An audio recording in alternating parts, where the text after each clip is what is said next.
জয় দিয়ে বিপিএলে উড়ন্ত শুরু রংপুর রাইডার্সের। পাত্তাই পায়নি চট্টগ্রাম, হেরেছে 7 উইকেটে।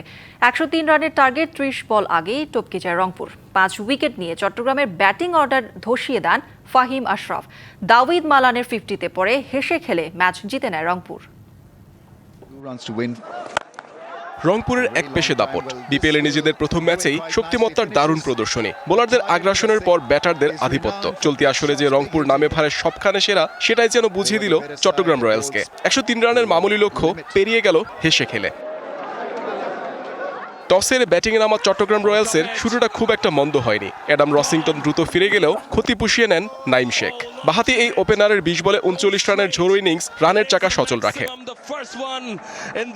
এরপরই এক ঝড়ে লন্ডভন্ড চট্টগ্রামের ব্যাটিং লাইন আপ। ফাহিম আশরাফের বোলিং তাণ্ডবে হাঁটু কাঁপা অবস্থা মাহিদি মাহফিজুল, মাসুদ গুরবাজদের। 17 রান খরচায় 5 উইকেট শিকার পাকিস্তানি এই পেস অলরাউন্ডারের। চট্টগ্রাম সেঞ্চুরি পার করেই গুটিয়ে যায় 102 রানে। মুস্তাফিজের শিকার দুটি।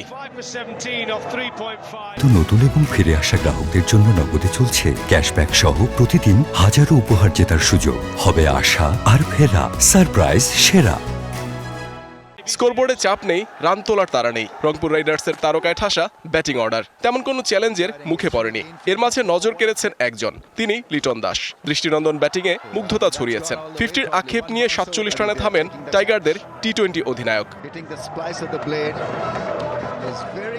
লিটন মালান জুটি থেকেই আসে 91 রান। লিটন না পারলেও মালান ঠিকই 50 তুলে নিয়েছেন। বাকি 12 রান করতে গিয়ে কিছুটা হেয়ালি করেই 3 উইকেট হারিয়ে ফেলে রংপুর।